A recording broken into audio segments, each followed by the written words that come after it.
What's up, guys? Welcome to the Line Change Podcast.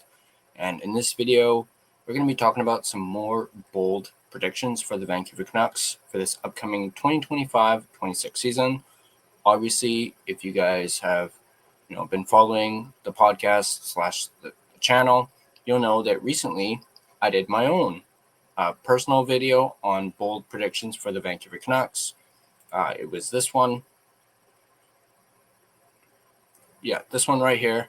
If you guys haven't yet, go ahead and check that out. I have some pretty bold and I have I think a bit of a hot take in that video. So go ahead, check that video out. But in this one, we're going to be going over some more bold predictions from Canucks Army. Stefan Roget, I believe, had some bold predictions of his own. So we're going to go over that and we're going to discuss it and talk about it. But before I do that, as I always do, I want to give a shout out to my sponsor, Gassy Jack Art, maker of this amazing artwork you see right here behind me. And you guys can check him out yourselves at gassjackart.com. There is a link to his website in the description down below. You guys can also check him out on Instagram at GassyJackArt. So without any further ado, let's take a look at Stefan Roget's bold predictions for the Vancouver Canucks, where he goes on to say he thinks the club will finish with 4 30-goal scorers. So let's go ahead and dive into it. The round total of 30 goals has become a rough benchmark for goal-scoring success in the modern NHL.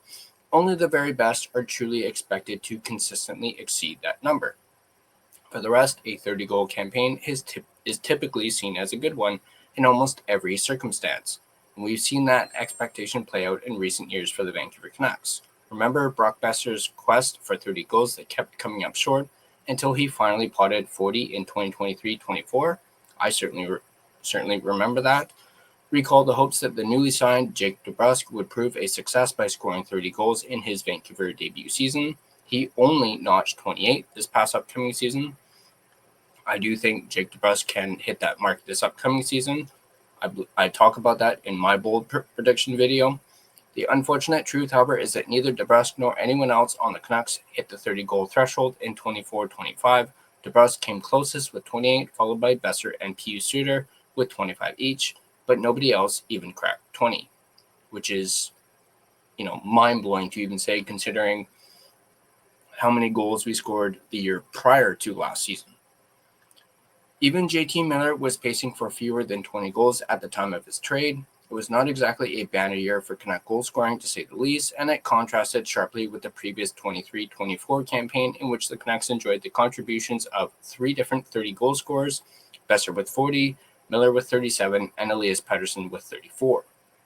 As we head backward in time, we find that the 2022-23 Canucks, who missed the playoffs despite having 4 30-goal scorers, Elias Pettersson with 39, Andrei Kuzmenko with 39, JT Miller with 32, and Bo Horvat with 31. Go back another year to 2021-22, and the Canucks again had 3 goal scorers. 3 30-goal scorers. Miller with 32, Pettersson with 32, and Horvat with 31. Aside from last year, the next most recent time the Canucks have failed to have a 30-goal scorer was a pandemic-shortened season of 2019-2020 and 2020-2021, though each of those seasons featured players who paced for 30 goals over a full 82-game schedule. Obviously, we have to take that into account. It was a pandemic-shortened season, and as what Stefan mentions in this article, there were players that were on pace for 30 goals prior to the pandemic, basically halting everything. To find the last non-shortened season in which the Canucks did not have a 30-goal scorer again until last year, you've got to go back to 2018-2019, and even then, Pettersson had 28 goals in 71 games, and Boeser had 26 in 69, both of which extrapolate to more than 30. To find the last season before 24-25, seems like we're saying that a lot, in which no Canuck even paced for 30 goals, you've got to go all the way back to the 2016-2017 season and the days of Willie Desjardins, which is all just a really long-winded way of explaining that 24-25 wasn't just a bad goal-scoring year for the Canucks, but one of their worst goal-scoring years in recent memory. Now let's take a look at the bold predictions. It's easy enough to predict that someone on the roster will score 30 goals next year. In fact, it's almost likely, but then that's not exactly bold, is it? The Canucks went from 3 goal scorers in 23-24 to 0 in 24-25. Could they swing all the way back in 25-26? Sure, it's always more challenging to add goal scorers than drop them, but we can at least call this one within the realm of possibility. To maximize our boldness, we're going to instead predict that the Canucks bounce all the way back to their high water mark of 22-23 and enjoy the contributions of 4 different 30 goal scorers in the 25-26 season. It doesn't require quite as much boldness to guess who these 4 players might be. Brock Boeser will be eager to prove himself after a down year and a new long-term contract. He's perhaps the safest bet to hit 30 goals, so long as he avoids any major injuries. In my bold predictions, I did predict Brock Boeser to surpass 30 goals this upcoming season. Jake DeBrusk came close last year, and that was amid about as tumultuous a first season as one can ever expect with a new team. He hit 28, with his main running mate, Pettersson, suffering through an awful campaign. If DeBrusk can stay healthy and Pettersson bounces back, even slightly, 30 goals seems well within reach, and I have to completely agree with that. Speaking of Pettersson, he's easily the biggest part of all this. The 3 seasons prior to this last one saw him post 32, 39, and 34 goals. In 24-25, he obviously only notched 15. Pettersson getting back anywhere close to his previous goal-scoring standard would make a massive difference for the Canucks. And chances are, if he's doing that, he's also rebounded in other aspects of the game, like playmaking, which in turn makes it all the more likely that Boeser and DeBrusk hit their marks too. If this series were about fairly reasonable predictions, we'd probably leave it there, but the Canucks do have plenty of other candidates available for whom 30 goals might be in reach, and only one of them needs to get there in order for the Canucks to have a quartet. Connor Garland has a career high of 20 and just keeps getting better every year. He's developed into a real net front finisher, but he's also more of a primary playmaker than a shooter. So a major increase in goals is less than likely at this point, even if it's still possible. A better candidate, and this might be a bit of a hot take, better candidate might be the newly arrived Evander Kane. He missed the most recent regular season, but scored 24 goals in 77 games for 2023-24 while dealing with multiple injuries. Before that, Kane paced for 30 goals in 4 straight seasons, 26 goals in 64 games, 22 in 56, 22 in 43, and 16 in 41. Kane last hit the actual 30-goal mark back in 2018-2019 with the San Jose Sharks, so it has been a minute, but if health is finally on his side, he's about as likely to hit it this year as anyone else on the roster, and it is a contract year for him. I do think Kane can get 30 goals. Do I think he will? Maybe. But he is going into this season, having taken a year off to recover from multiple injuries. He's going to be healthy, and I am very intrigued to see how Evander Kane does in his first season with the Vancouver Canucks. We'd love to throw Kiefer Sherwood out as a candidate here, but expecting a guy to put up a career-high 19 goals at age 30 and then turn around and add another 11 goals the following year sounds a little ridiculous. I don't know. Hey, have you guys ever seen Angels in the outfield? It could happen. And as much natural goal-scoring ability comes with Jonathan Lekaramaki, he'll be tough to stay consistently in the lineup this year. Never mind getting enough minutes to approach 30 goals. No, aside from Boeser, DeBrusk, Pettersson, and Kane, the only other Canuck we think has a real chance of hitting 30 goals is Niels Höglander.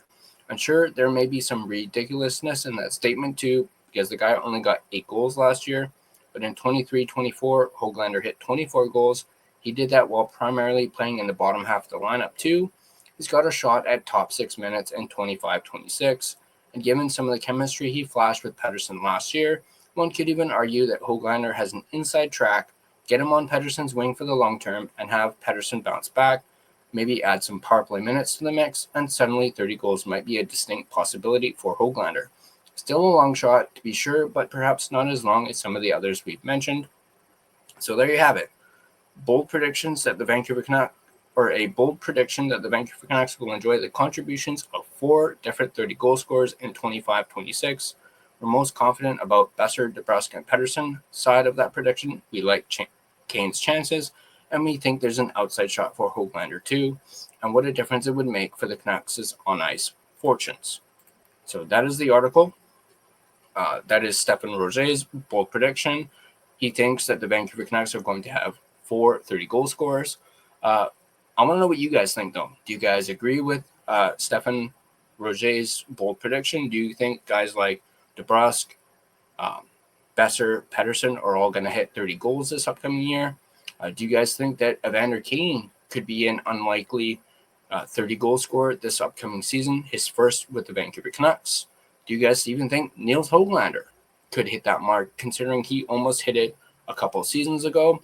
Let me know in the comment section down below what you guys think.